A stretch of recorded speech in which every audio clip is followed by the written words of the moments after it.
Katılımcılar, kapanış oturumumuzu yapacağız. Geldi Bey herhalde yok. 3 kişiydik.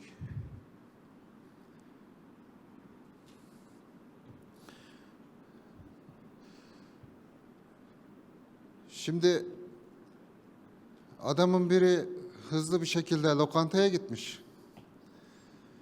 Demiş ki lokantacıya, bana acil çok hızlı bir çorba getir demiş.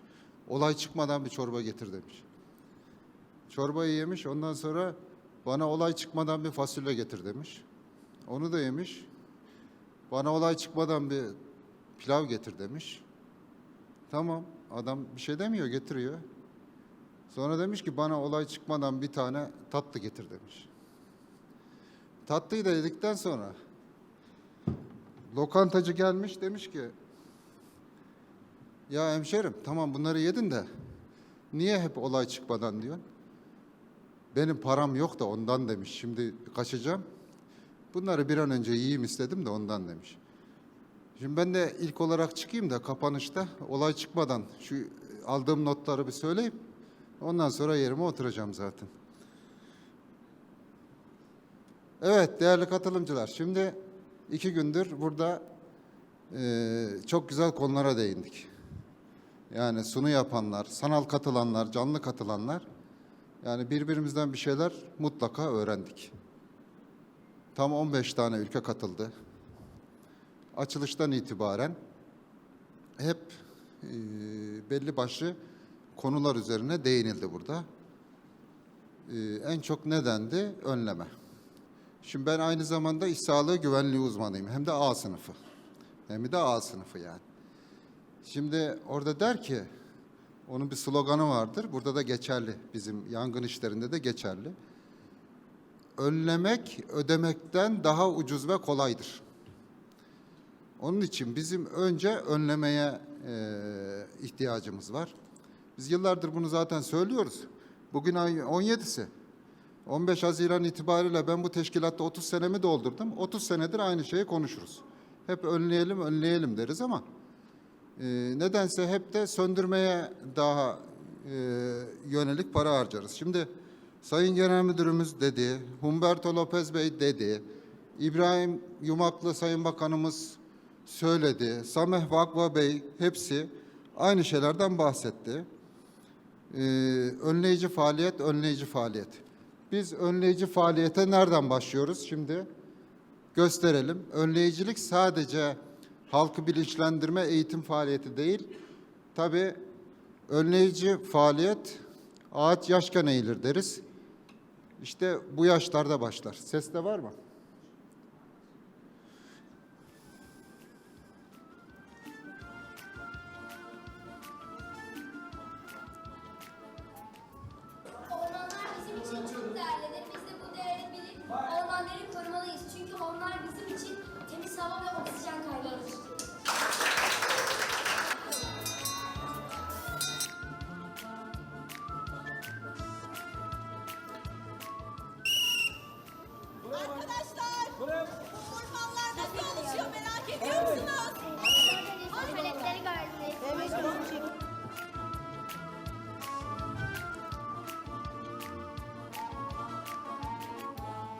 Türkiye'nin genelinde 81 ilimiz var. 81 ilimizde biz orman okulu kurmayı zaten planladık. İklimeDirençliOrmancılıkProjesinde kapsamında da 14 ilimiz şu anda mevcut. O 14 ilinde çalışmalara başladık. Burası Mersin ilimizde Tarsus'taki orman okulumuz. Faaliyetlerimize başladık. Çocukken çünkü öğrendiğiniz bir şeyi hiçbir zaman unutmuyorsunuz. Babam beni 7 yaşında bir maça götürmüştü. Övünmek gibi olmasın, Beşiktaşlıyım ben. Beşiktaş maçına götürmüştü. Ben o maçı hiçbir zaman unutmam mesela. İlkokulda gittiğimiz piknikleri hiç unutmam mesela. Her şeyi unuturum, onu unutmam. Onun için çocuk yaşta biz orman dersek, ormancılık dersek, çünkü biz burada çocuklara ormanı sevdirmiyoruz. Ormanı herkes sever. Ormancılığı sevdiriyoruz. Eğer ormanı sevdirirsek biz ormancı olarak bütün çocuklar bize düşman olur zaten. Ormancının ne yaptığını öğretiyoruz burada.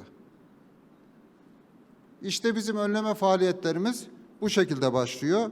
Önleme faaliyetlerinin en çok değinilen konusu da tabii yakıt yüküydü. Yakıt yükünü azaltma çok önemli. Yani Nick Loris Bey'den başladı, kontrollü yakmadan. Tabii değerlendirilebilir. Zamanı çok önemlidir. Yani bir felakete de sebep olabilir. Çeşitli yerlerde bunlar ülkemizde denendi. Kötü sonuçları da çıktı. Ondan sonra ormanların bakımı, temizliği, arazi orman, iskan orman ayrımının iyi yapılması, temiz yapılması, yine alt beşere temizliği, bunlar bizim çok önem verdiğimiz şeyler. Kore'den gelen beyefendi demişti ki bir şeyiniz var mı? Yani çok güzel bir tespitte bulundu. Güzel bir tespitte bulundu. Dedi ki hava gücü orman yangınları için değil, asıl kara gücü önemlidir dedi. Sizi tebrik ediyorum söz söylediğiniz için. Toplumda yanlış bir algı var çünkü. Her yangında hemen hava gücü isteniyor. Kara gücü çok önemli. Yakıt yükünün azaltılmasıyla ilgili yeni bir projeye başladık. Ondan da bahsedeyim size. Bizim yönetim planlarımız var, amenajman planlarımız. Orada 2018'den beri biyolojik çeşitliliği planlara entegre ediyoruz. Reçete yazıyoruz biz. Biyolojik çeşitlilik olan yerler için planlara reçete yazıyoruz. Şimdi acaba yangın içinde reçete yazabilir miyiz? O çalışmalara başladık.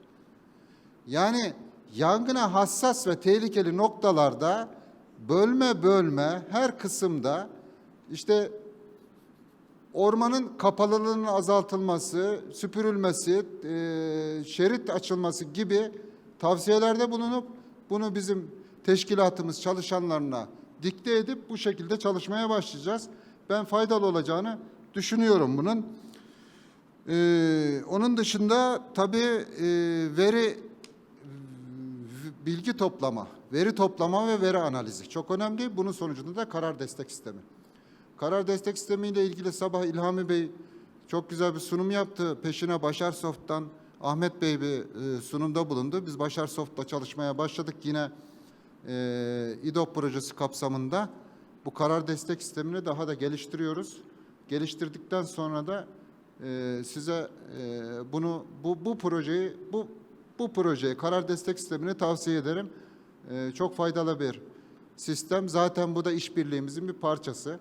Bizim projemizde yaptığımız Çalıştay'a tam uyuyor. Biz İklime Dirençli Ormancılık Projesini zaten önleme faaliyetleri için ortaya çıkarmıştık. Bu şekilde de yürüyor.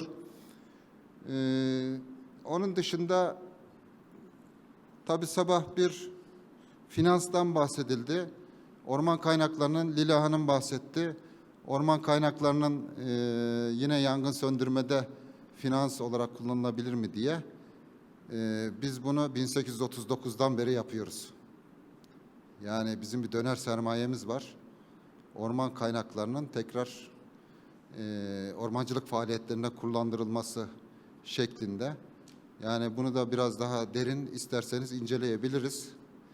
Türkiye Cumhuriyeti şu anda Orman Genel Müdürlüğü'nün 2025 yılı 100 milyar bütçesi var. Şu anda gelir hesaplanıyor. 100 milyar lira. Artık telefondan 1 lira kaç dolar ediyor onu da hesaplamadım ama siz artık onu da siz hesaplarsınız. Ben buradan çıkmışken son defa olay çıkmadan tekrar sözümü bitirmek istiyorum. Başta Dünya Bankası olmak üzere Orman Genel Müdürlüğü çalışanlarına, burada hizmeti geçenlere, emeği geçenlere, katılımcılarımıza, hepimize, Güney Kore'ye, onun dışında unuttuğum varsa indikten sonra bana söyleyebilir. Onlara, herkese teşekkür ediyorum. Katılımlardan dolayı. Biz işbirliği için hazırız. Zaten yapıyoruz. 55 ülkeyle işbirliği yapıyoruz. Biz bu işbirliğine devam ediyoruz. Yani Çalıştayımızın konusu vurgusu mükemmelliyet merkeziydi. Tabii siz nasıl mükemmelliyet ne demek nasıl anlıyorsunuz bilmiyorum ama bizde çok iddialı bir söz. Biz o yola gitmek için elimizden geleni yapıyoruz. Sizi de yanımızda bekliyoruz. Teşekkür ederim.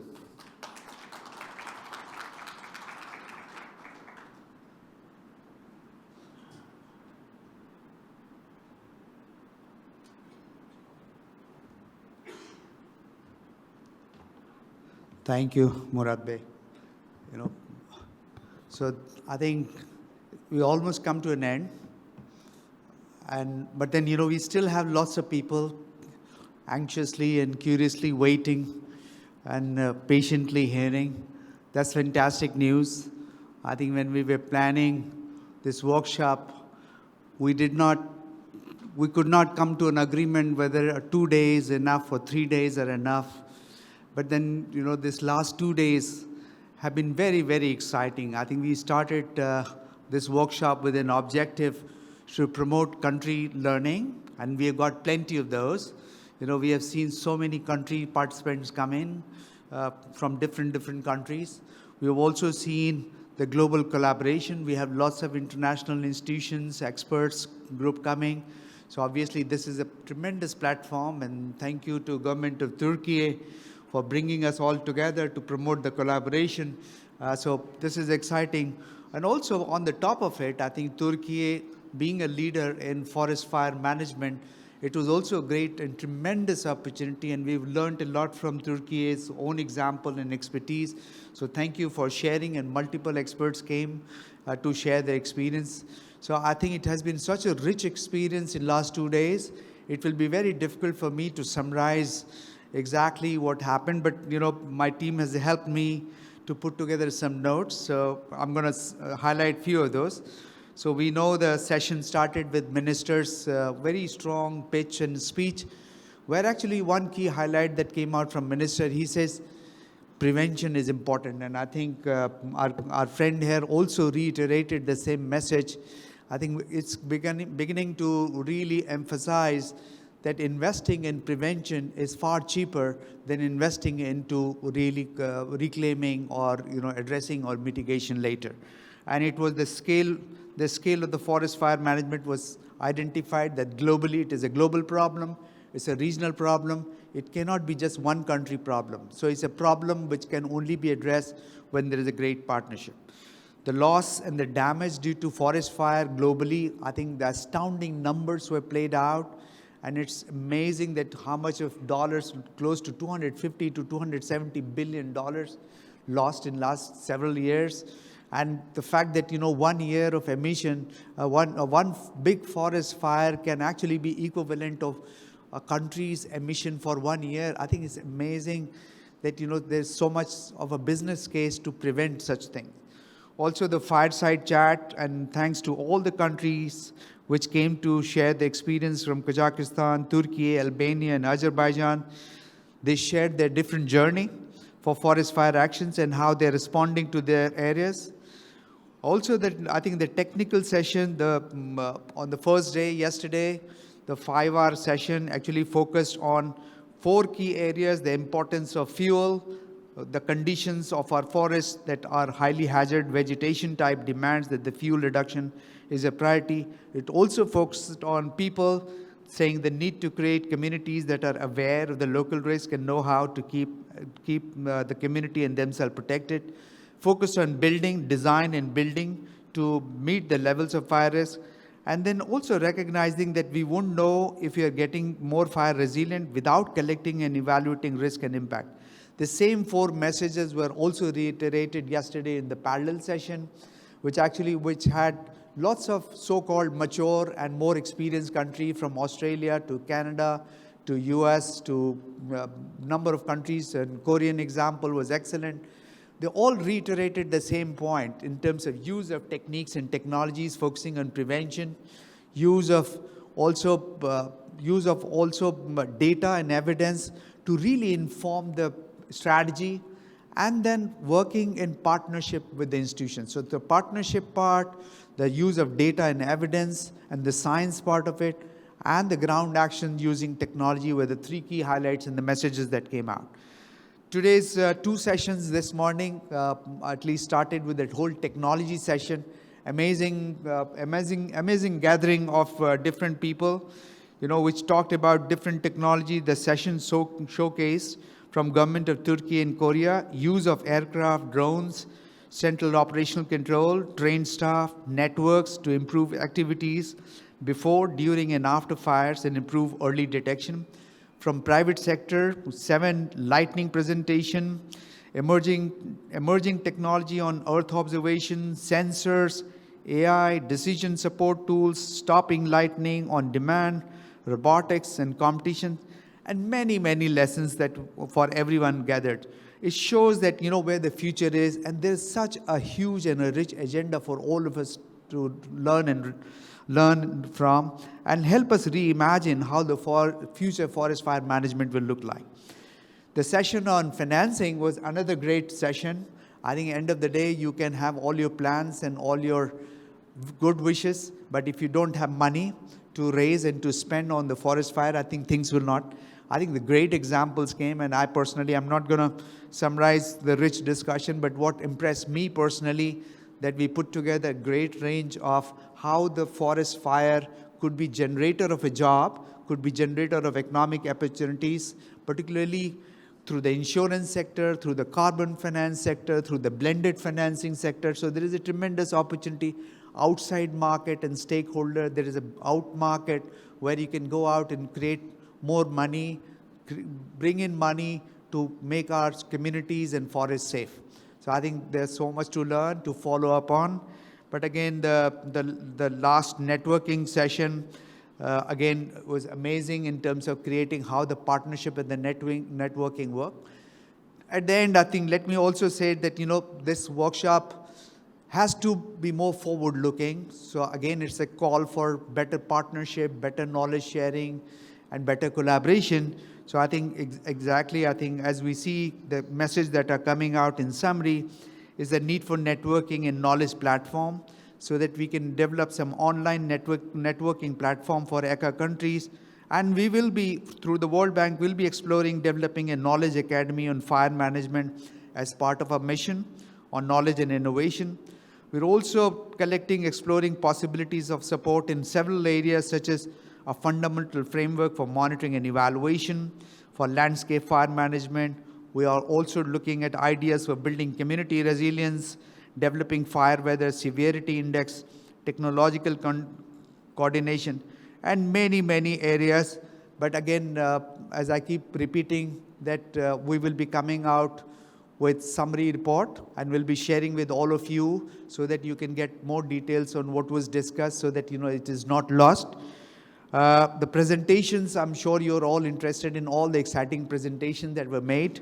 And I think it's a promise from our team that we will be uploading all the presentation on event website, and links will be shared with participants. QR code for short 5-minute survey is posted by the donor to meeting halls. And if you can provide your feedback, I think it will help organizers do a better job next time. This was an excellent. I can't really find any gaps, but again, we always look for ideas to do it better next time. Lastly, I think, while I will thank the government of Turkey, OGM, SBO, country representative from different countries in Europe and Central Asia, and distinguished speaker, but I also want to special mention for our donor partner, the Korean Green Growth Trust Fund, who provided the financial resources to bring us all together and to share this information. With that, thank you all to everyone, and have a lovely evening, and have a safe flight back if you're leaving tonight, or have a visit to the center tomorrow. With that, again, thank you very much.